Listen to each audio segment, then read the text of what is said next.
Il y a une certaine magie à confectionner quelque chose d'aussi fondamental que le beurre dans sa propre cuisine. C'est un processus qui nous relie aux traditions culinaires d'antan. L'arôme lui-même est envoûtant, emplissant votre maison d'une chaleur et d'une richesse qui évoquent le confort et la gourmandise. Mais au-delà du plaisir sensoriel, faire son propre beurre offre un niveau de contrôle et de personnalisation unique. Vous choisissez la crème, dictez la texture et infusez les saveurs qui titillent vos papilles. Le voyage vers un beurre maison exceptionnel commence par le choix de votre crème. Optez pour de la crème épaisse ou de la crème à fouetter, qui contiennent toutes deux une teneur en matière grasse plus élevée, essentielle pour obtenir cette texture riche et onctueuse.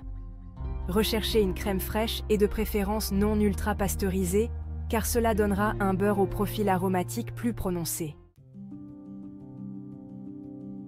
Avant de vous lancer dans le processus de barattage, laissez votre crème reposer à température ambiante pendant environ 10 à 15 minutes. Cela permettra un barattage plus homogène. Pendant ce temps, préparez votre baratte ou votre robot culinaire en vous assurant qu'il est propre et prêt à l'emploi.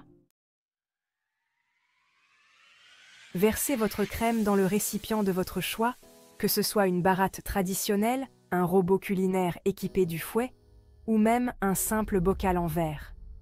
Commencez à baratter à vitesse moyenne en observant la crème se transformer de manière remarquable. Au début, elle va épaissir, se transformant en crème fouettée, une étape délicieuse en soi. 5e étape. Dévoiler le trésor doré. Séparez le beurre et le bas-beurre. Continuez à baratter tandis que la crème fouettée prend une texture granuleuse et souple. Cela indique que la matière grasse se sépare du bas-beurre.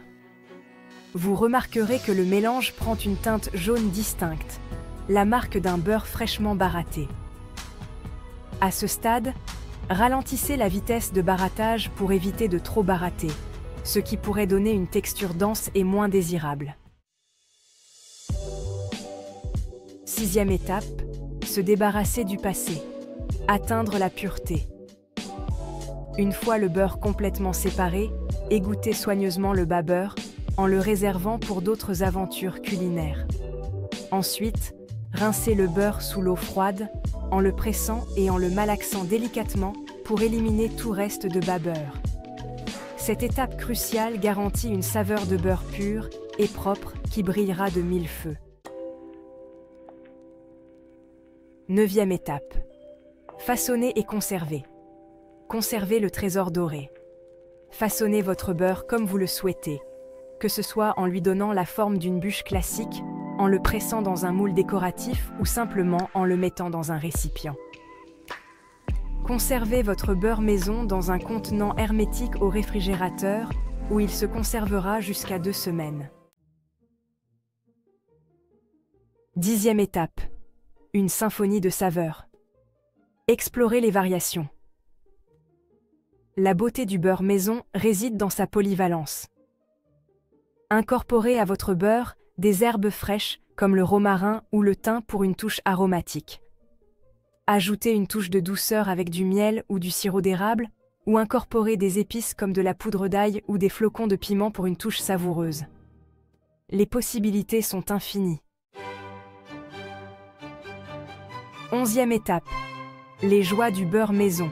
Un triomphe culinaire. Alors que vous savourez le fruit de votre travail, une noix de beurre frais et fait maison qui fond sur du pain chaud, ou qui rehausse la saveur de votre plat préféré, prenez un moment pour apprécier les plaisirs simples de ce triomphe culinaire. Vous avez créé quelque chose de vraiment spécial, un témoignage du pouvoir durable du fait maison.